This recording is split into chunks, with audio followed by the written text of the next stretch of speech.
This is how WWE should book the Royal Rumble. So the Royal Rumble is just a mere few days away, and I'm going to go over how I think that WWE should book this PLE. Also, just a heads up, at time of recording this, there are only 4 total matches, and there's only 2 matches outside of both the men's and the women's Royal Rumble matches. I don't think they're going to add a 5th match because usually when they do stipulations like this, where they have a big stipulation for the men and the women, they only run 4 matches, which is perfectly fine because both the Royal Rumble matches are going to be probably at least an hour long. So I think they're going to run with 4, but if they do add a 5th, that's why I'm not talking about it. All right, so to kick the night off, they are obviously going to overwhelm us with numbers about the Royal Rumble, statistics, all of that stuff. They are just going to throw it all at our faces. This number has won this many times. Who's the Iron Man? Who's the Iron Woman? All that stuff. It's a night of numbers. They're going to throw a bunch of stats at you, so be prepared. So the first match that is going to kick off the night is going to be Sami Zayn taking on Drew McIntyre for the undisputed WWE Championship. Now, Sami Zayn just became the #1 contender for Drew McIntyre, and I think this is a good choice. This felt like the only choice. He got to wrestle in Montreal, his hometown, and then he's also gets to go to Saudi as well, like another hometown. So, I mean, you talk about a guy who's going to be on an absolute heater of a run. It would not surprise me if Sami Zayn walks away with the WWE Championship. However, I don't think he is because we've got other things in store for Sami Zayn. So this match is going to obviously tear the house down. We're going to see a fire in Sami Zayn like we have never seen before. However, Drew McIntyre is going to end up using some sort of cheating tactic. He's not going to win cleanly. Heels never do. And whether that's shot to the nuts when the ref's back is turned, an exposed turnbuckle, a steel chair, poke to the eye, something's going to happen. Drew McIntyre is going to win this match, but not cleanly. So now the crowd's pissed, but good news, we've got the Women's Royal Rumble coming up next. So I think that Bianca Belair is going to win this Women's Royal Rumble match, and I think that's how they should book it. Liv Morgan, I don't think needs to win this match because, like we just saw, Stephanie Vaquer kind of got involved with her business when she came out to help Rhea Ripley and Io Sky in their tag team match against Liv Morgan and Roxanne Perez at Saturday night's main event. So that's kind of already starting, and I don't think you necessarily need to have the winner of of the Royal Rumble challenge Stephanie Vaquer. I think you need to have the winner of the Royal Rumble challenge Jade Cargill, who has no clear contenders for her Women's WWE Championship. She's been constantly saying somebody needs to step up. It seems like she's running through almost the entire division outside of Jordynne Grace on Friday Night SmackDown.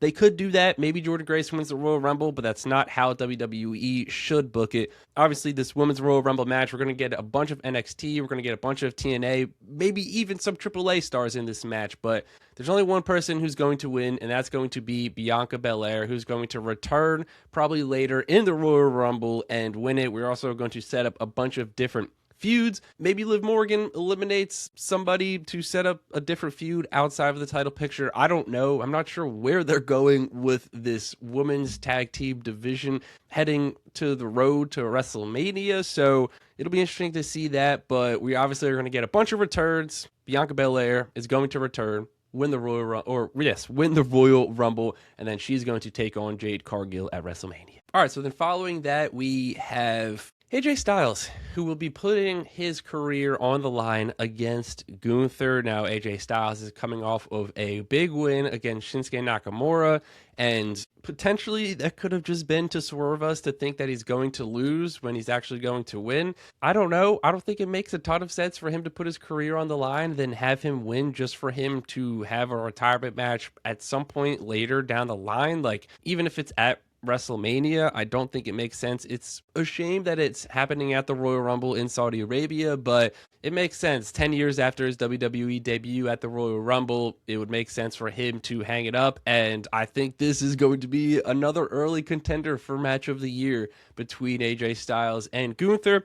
I think this needs to be a fairly even match, but I think ultimately Gunther is going to get the win because, like Michael Cole said, he is the career killer, which I think is a great name.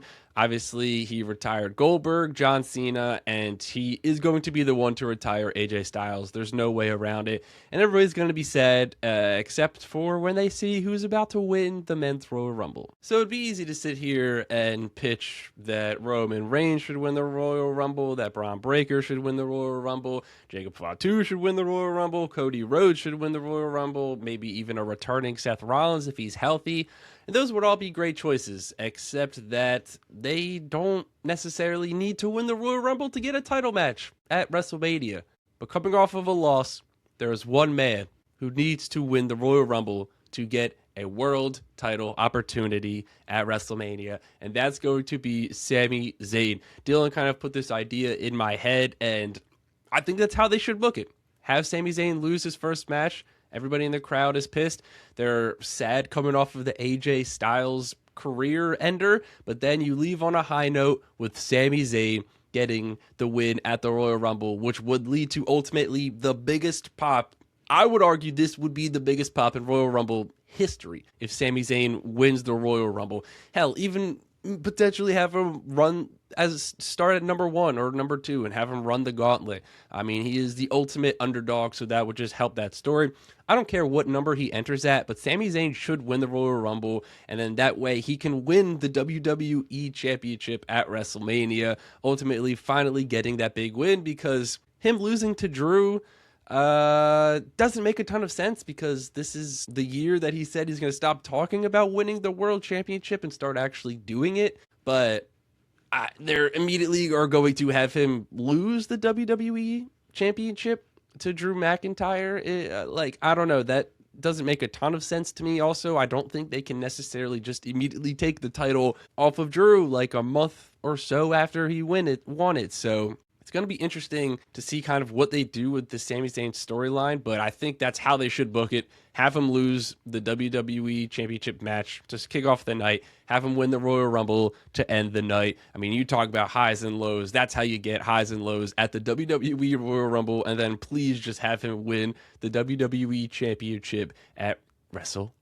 Let me know in the comments, how should WWE book the Royal Rumble? Do you think Sami Zayn should win the Royal Rumble? Should he lose his first match and then go on to win the Royal Rumble? Let me know. Make sure to click that like button, subscribe so you never miss a new upload, and then you can also click that bell because you will get notified every single time the Burning Hammer uploads a new episode. With that being said, I'll catch you in the next video.